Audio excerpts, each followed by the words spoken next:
10월 첫째 주 더 행복한 가정 예배 가이드입니다. 자리를 정돈해 주시고 성경을 준비해 주세요. 그리고 가족과 함께 둘러앉습니다. 오늘의 예배를 시작하며 함께 이야기를 나눠보시죠. 요즘 내 삶에 하나님의 임재가 느껴지는지, 혼자라면 글로 적어보시고 가족과 함께라면 서로 함께 이야기를 나눠보세요. 잠깐 가이드를 일시 정지하고 나눔의 시간을 갖겠습니다.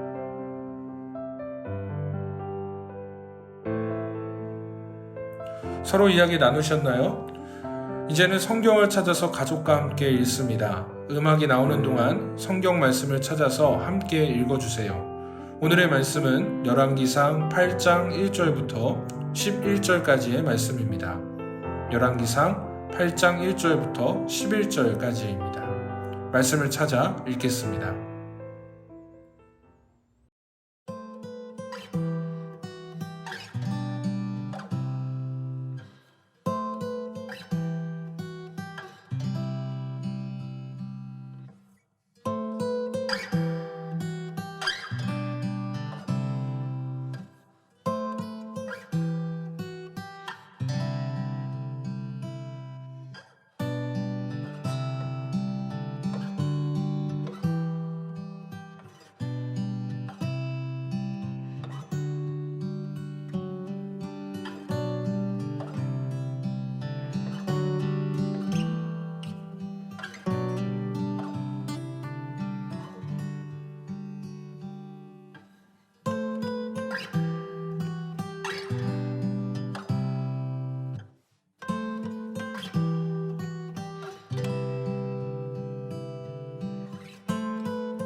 말씀을 읽으셨나요?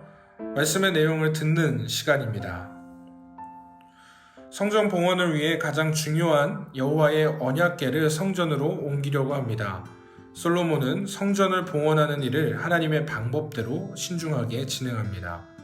먼저 그는 모든 이스라엘 백성을 동참시킵니다. 날짜를 신중하게 정합니다. 성전 봉헌의 날을 에다니멀 곧 7째 달 절기로 정합니다.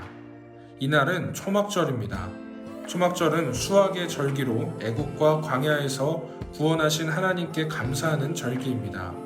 솔로몬은 이날에 성전을 봉헌함으로써 성전 봉헌의 의미를 더하길 원했습니다. 운반하는 일도 말씀대로 합니다.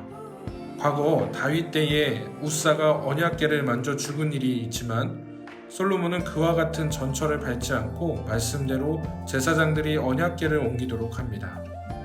하나님의 일은 하나님의 방법대로 해야 합니다. 하나님의 충만한 임재는 하나님의 방법대로 행할 때 일어납니다. 효율과 능률보다 하나님의 방법이 더욱 중요합니다. 여호와의 언약궤가 지성소 그룹들의 날개 아래 조심스럽게 안치되었습니다. 궤 안에는 하나님께서 백성과 언약을 맺으신 돌판이 있습니다. 성전 봉헌의 핵심은 언약궤의 안치이고 이것은 곧 말씀을 성전의 중앙에 모시는 것을 의미합니다. 그 일을 마치고 제사장이 나올 때 여호와의 임재를 상징하는 구름이 성전에 가득했습니다. 이는 하나님께서 흡족하게 받으셨다는 뜻입니다. 단순히 언약궤를 잘 운반했기 때문이 아닙니다. 중심을 보시는 하나님께서 이스라엘의 마음 중심을 받으신 것입니다. 예수 그리스도의 공로로 하나님의 성전이 된 우리 중심에도 여호와의 말씀이 있어야 합니다. 이스라엘 공동체가 신중하게 말씀을 다루었던 것처럼 우리 역시 말씀과 함께하는 삶을 살아야 합니다. 하나님의 임재는 인간의 연출과 조작으로 만들 수 없습니다. 누구도 하나님을 조정할 수 없습니다. 다만 말씀대로 행하면 하나님의 임재를 경험하게 됩니다. 하나님의 말씀과 함께하는 가정이 되길 바랍니다. 이스라엘은 백성이 성전 봉헌식에 참여한 것처럼 온 가정이 하나님의 말씀을 귀하게 여기길 바랍니다. 제사장들이 조심스럽게 언약궤를 운반한 것처럼 온 가정이 조심스럽게 언약궤를 운반하는 이 시대에 움직이는 여호와의 언약궤로 살아가길 바랍니다.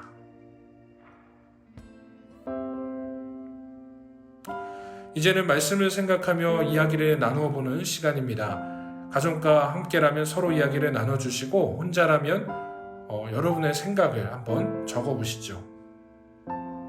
하나님의 일을 하나님의 방법대로 하지 않은 경험이 있다면 가족과 이야기해보세요. 가이드를 일시 정지한 후에 함께 이야기를 나누거나 글로 적어봅니다. 우리 가정에 하나님의 임재가 충만하려면 어떤 노력이 필요할지 가족들과 함께 이야기해보세요. 가이드를 한 번 더 정지하신 후에 함께 이야기를 나누거나 글로 적어보십시오. 가족들의 기도 제목으로 같이 기도한 후에 10월 첫째 주 더 행복한 가정 예배를 마칩니다. 함께 기도하겠습니다.